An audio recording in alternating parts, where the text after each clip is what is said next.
You might be in your 20s, you might be in your 30s, you might be in your 40s, or just frankly stuck in your business career. These 7 brutal truths could be the wake-up call that you've been looking for to spark you into action and get you results like you've never had before. So the first brutal truth that I want to share with you in this video is that when I was in my 20s, I just had this mindset of that I want to start a business, I want to go and get going, but I need that one idea.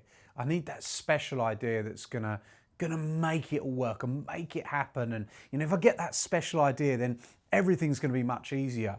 And I've seen that now, having trained thousands of business owners, that many people get stuck in this way of thinking, where actually it's not gonna be an idea that takes you to having that great business. It's not going to be an idea that takes you to that financial freedom. It's actually the execution. In fact, you could do anything and actually go and execute and be successful.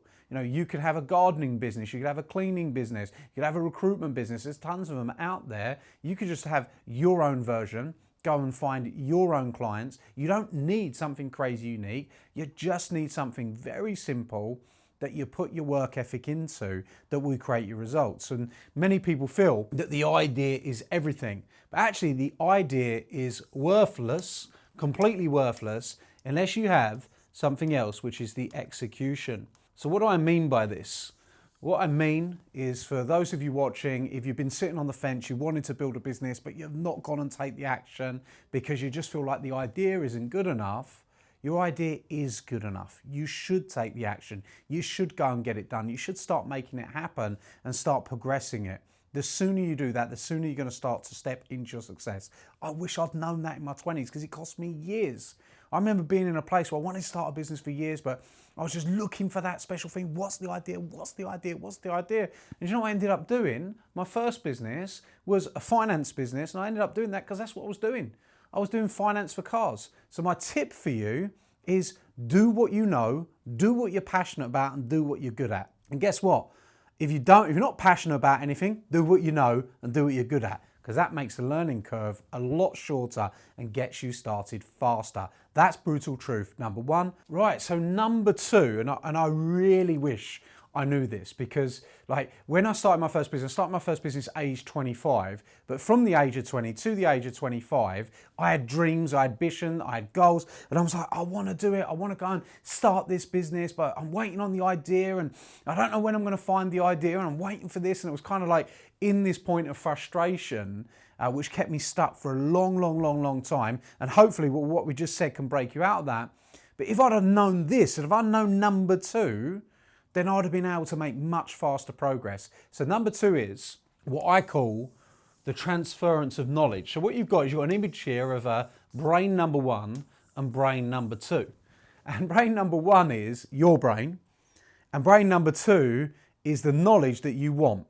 Now, this is what you should seek if you want to get more success. You've got to find people that know what you want to know, and you've got to tell them to tell you how to do it. The biggest problem that most people experience is what they do is they have no other brain that's been on the journey that they want to go on. We'll talk a little bit more about journey in a minute. And they drive themselves crazy because they're just like trying to ping ideas. What should I do? What should I do? What should I do? What should I do? What should I do? And they're not getting the answers, and it drives them absolutely nuts. How do I know? Because that was me. I was in that situation where I didn't want to reach out. I didn't want to find people that would walk the path. I wasn't looking for people to walk the path. And I actually think it's way easier now. I actually think it's easier than, when I started back in 2008 was when I started my first business. And I was trying to figure all that stuff out on my own. What you've got now, you've got an explosion of things here on YouTube. You've got hundreds and hundreds of books that have been written. You've got the ability to reach out to people worldwide, go and find people. So if I were you and I was starting a business, or I was early in a business at this stage, I would just be looking to go and find as many people that have the knowledge that I want and get them to transfer it to me. That transference of knowledge, I've definitely learned this now. Back then I didn't know it. What do I do now? Every time I want to do something, I just find someone that's done it and I pay them to tell me how to do it. Or I help them with something, then ask them to help me to do it. So, I do a value exchange. I value their knowledge and their information, And I try to either pay them or give them value and get them to tell me the information so I can go out and create the result. And if you start to subscribe to that mindset and you start to think, well, who is it? Because this is the thing, rather than going, well, how do I, because this is most people's thing, it's like, how do I do this? That's what many, many people think. And that's the question they ask themselves. And when they ask themselves that question, they get stuck. Why? Because they've not done it before. So when you ask a brain a question that's not done something before, you're not going to get the answer you want. So instead of asking how, ask yourself who. So you say, who has done this? Question mark. Because they can then transfer you the answers to the information that you need. So the second thing that I wish I knew, and the brutal truth I wish I knew, is who, not how. That's going to make the difference to you. Let's jump into brutal truth number 3. So this is super important, number 3, and this is like crazy important because I see this all the time, right? We're training business owners in the masses, and every time you talk to someone early stages, they're like, and you say to them, okay, you need to start off and you need to do this. And you need to go out and this should be your target market and you need to build your offer. So you've got your target market, you've got your offer. So if you imagine you know who you're going to sell your product or service, you know what you're going to offer them, and you go out to market and you start offering that, and you go and find your clients, you're going to know where to find them, all of this kind of jazz. So those 3 things are important. A lot of people get blocked because they go, but I just don't know if... like that's what I want to do, and I don't know if, you know, I don't know if I want to make that kind of offer, and I don't know if I want to serve that kind of market, and I don't know if I'm going to find that type of client. So they come up with all these blocks. Now, the problem is, if I'd have known this, because I've done it many, many, many times, I was like, I don't know if I want to do this, I don't know if I want to do that, and it stopped me from getting started because I used to think, and this is what a lot of people think now that I see, is I used to think that where you start is where you end, but it couldn't be any different. It's actually where you start, you evolve. So as you're building a business, you're taking action, you're going on the journey, what you used to do is you become a very, very different person here as you are here, and as you are here, and as you are here. So basically the brutal truth is that where you start is not where you end. And in fact, you reinvent yourself. When I started my first ever business I started was a finance business. I was lending out money on behalf of finance companies, used to get a commission, financial services. That's how I started. You know, and then I pivoted because it was like, okay, it's 2008, not a good time to start a finance business. So I pivoted and I started doing cars. And in that point, I built a car business. So here I'm a finance business, here I'm a car business. And I was like, you know what? I don't just do cars, I do car servicing, car mechanical, car bodywork, selling cars. So then I've gone from cars to automotive. And then I was like, you know what? I'm not really automotive anymore. And I started training businesses, and actually I'm business. And go on that journey. It's like, actually now I've got business training, I've got a marketing business, I've got a PR business, I've got multiple businesses. I'm not just business training, I'm entrepreneur. How do I been here going, well, what, like, oh, I don't want to do finance because I don't want to do finance the rest of my life. And guess what? I would never have got started. So I truly feel that a lot of people do this. They don't get started because they want to be somewhere and they envision themselves at this point and it's too far away to actually get started. So instead, it's one foot in front of another. Get started, realize that at the beginning it's not going to be perfect, and as long as you start progressing, you can become that end goal that you want to be. So that is my brutal truth number 3. Let's jump into number 4. So my brutal truth number 4 is you've got to be coachable. And we talked about the transference of knowledge earlier on and how one brain can feed you information from another brain and that you should be finding these brains to go further. What is one of the problems? Well, a lot of people's problem is they're not actually coachable. When I started my first business, I got a chip on my shoulder, hate to admit it. I wanted to do everything myself. I wanted to learn everything myself. I wanted to have the trial and error. I wanted to figure these things out because I like the challenge. That, by the way, is stupid. All you're doing is keeping yourself stuck. You're delaying your success. So get rid of your ego because it's not your amigo, and start finding other people that are further ahead on the journey. Now, we talked about the brain earlier, and one person giving you the brain transfer. Well, what do? If you want to be super successful, is you keep climbing the ladder, and in this case, you keep climbing the mountain, and you say, hey, who's at this stage of the journey? How can I get them to transfer their knowledge of how I go on the path to get to this point? And then we get there, the person that's mentoring you and you're working with, they're there. We need to go, well, who's there? And it might be that this mentor, if they're a great mentor, they walk the path with you and you stay with them because they're learning and they're growing, they're helping you on a journey. And it might be that you find another brain to take you on the next leg of the journey. And then you might find another brain to take you on the next leg of the journey, and you find another brain. Now, the brutal truth is this: most people think they know it all. Most people think because they read a book about it that they understand it. Most people think, well, yeah, I know I need a mentor. I watched loads of YouTube videos that talked about it before, Adam. I get that. Yeah, but the bottom line is, if you haven't had one, you haven't actually experienced it. You just heard about it. So what we have to do is we have to take action. We have to go and find it. And then we need to keep going on that journey. And we need to stay coachable and keep learning. In fact, this happens a lot. Someone goes a proportion of the journey, and let's say this is building a business. Let's take building a business. And let's say the top of the mountain is £100 million business. So it could be a billion, depending on your ambition. And let's say this is 0 in revenue. So you find a mentor to take you to your first £1 million in revenue that gets you here. You then find a new mentor that takes you to 10 million. You find a new mentor that takes you to 25 million. Then you find a new mentor that takes you to 100 million. Now, the problem that many people have is they go from 0 to 1 million and they go to this place. So this is you. You go from being here to being here, but the person that took you on the journey is here. Let's imagine that. And they can take you a lot further, but a lot of problem is a lot of people get to here and then they think they know the rest of the journey. And I see that a lot, right? So you've got to remain coachable. The way I see it is, I work with somebody, I have some great mentors, I've had great coaches and have a great respect for everybody that's helped me on my journey. And I've had so many and so many amazing people. But I've got a mentor that's done £100 million. Even if I've done £50 million in revenue per year, or I've done 40 million in a single year, 156 million sales since I started in business. But somebody else has done 100 million a year.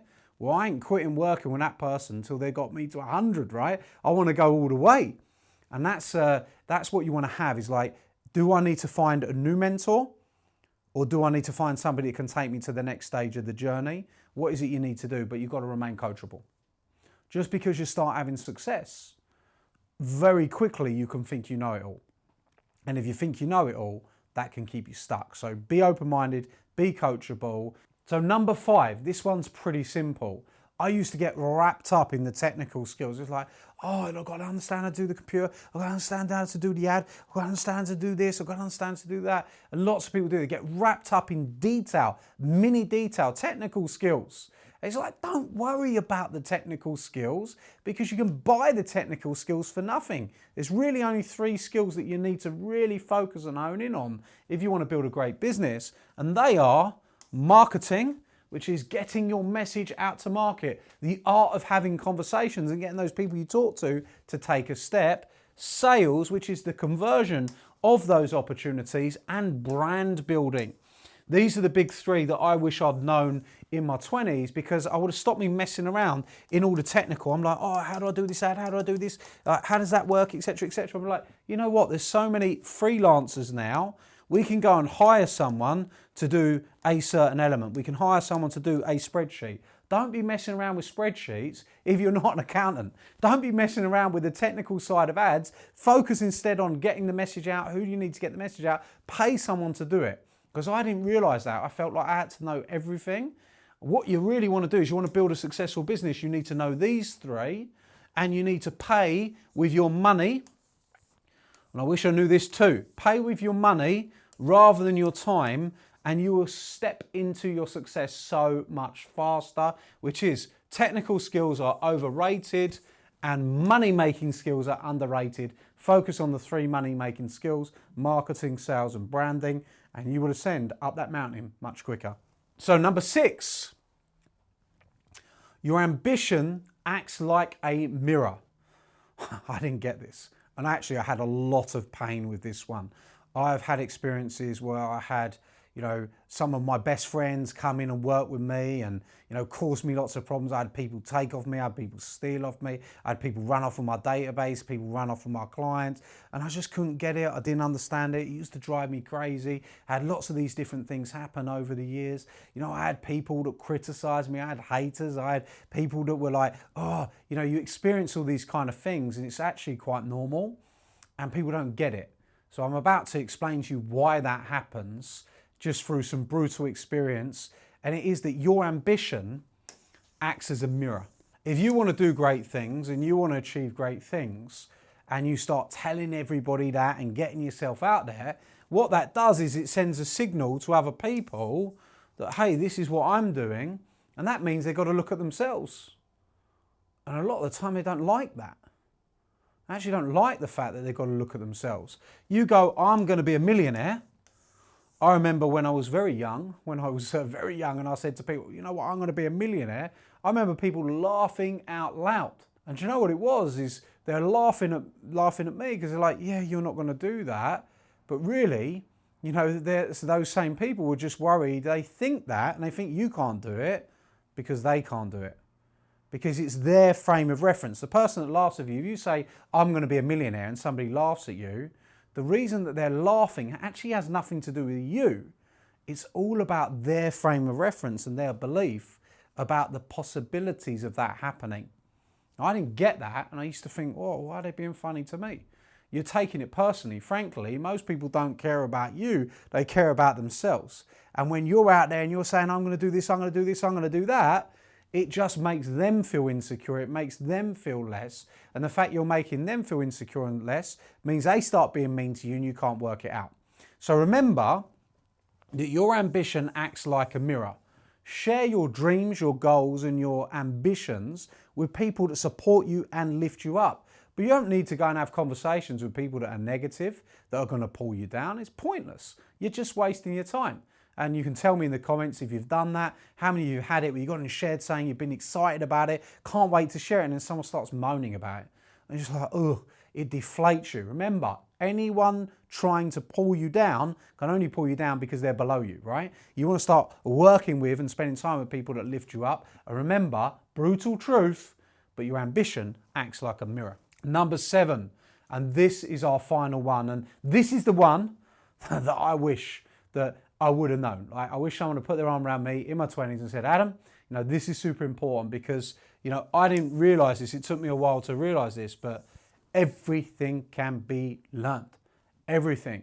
You can achieve what you want. You can be what you want. You can have what you want as long as you know and understand that whatever it is that you want to learn, it can be learned. As long as you are patient, you're committed and you're disciplined and you're focused, you can go and you can learn. You want to be a great chef? I spoke to a podcast this morning, Paul Ainsworth, great guy. He's talking about similar things. He's like, you know what? I wanted to be a chef. I committed to be a chef. I was focused about being a chef. I went and I became a great chef. Great. Awesome, Paul. Right? So you've got to have that focus, that discipline and go and make it happen. Whatever you want to be great at, you can be great at. It doesn't matter how bad you suck at the beginning. All that matters is where you're at the end. So remember, the first time you do anything, you're not going to be great at it, but you then want to just keep going, keep going, keep going. And this is some of the best ways to learn. Mentors and coaches, which we've talked about here, cut the learning curve. So if somebody's done what you want to do, get them to tell you how to do it. We talked about transference of knowledge, climbing the journey. Number 1, training. Train yourself. The best investment you can make is in yourself, and the more you learn, the more you earn. So what do you need to train in? What do you want to get better at? This is super important because whatever it is you want to accomplish, just train in it. And another note, if you're a business owner watching this, be training your staff. Get obsessed with training, which is super important, okay? And number 3, books, resources, now podcasts, right? Feed your mind. This is really important. Just be feeding your mind all the time. When you get in the car, be listening to something. When you're in the gym, be listening to something. Get focused. And this is going to be like my top tip for you on this. And we've got a book here. Get super focused on topic. So this is what a lot of people do, is they just try and consume loads of personal development materials, loads of different books, and they're reading all this stuff, makes them feel good. Instead of doing that, pick a thing that you love and you're passionate about, and let's just imagine, let's say, I'll give you an example. There's certain things I love. I love public speaking. I love listening to people talking about public speaking techniques. I love that. It's my passion. I teach it too. I work with tons of great quality speakers where I show them how to speak their message, communicate their message. I love it. So I love public speaking. I love business, and I love business growth, especially growing businesses. And I've also realized the value of leadership. So you've got to be a better leader. So what I do is I'll pick one of these topics, let's say leadership in this, or public speaking, whatever one, and then I literally drill down into it. I'm reading every single book on leadership. I'm listening to the podcasts on leadership. I'm watching YouTube videos on leadership. I'm literally taking training on leadership. I'm talking to the best coaches on leadership. Why? Because if I drill down into that subject, I get really good at leadership. I think rather than going broad, that's what people do, is like, pick your thing, go deep on it, become the researcher. When you become the researcher, you get all the materials, you research into everything, and then you can start speaking about it. You can become the reporter. Eventually, you become the expert, where you can be the educator on it too if you go deep enough into the subject. Anyone can become an expert at anything as long as they're committed, they're focused, they're disciplined. They're my 7 brutal truths. I wish someone had said that to me in my 20s. If someone says to me, Adam, go deep, that would have really, really helped me. Hopefully that's really helped you. I'd love to hear in the comments about which of these 7 resonated with you. You've obviously watched all the way to the end, so you're an A player. So go and comment A player in the comments. That allows me to see that you've watched all the way through. If you're listening on the podcast, hopefully you really enjoyed this too. And remember, you can go and check these videos out on YouTube. You can see me doing the illustrations and things as well, which is a cool thing to do. And comment A player so we know you've watched all the way to the end. Thanks again. Well done for watching all the way through to the 7 brutal truths that I wish I knew in your 20s. And if you're a business owner that wants help growing your business, go to the description, check it out. There's some resources there where we can start to work further with you and your business.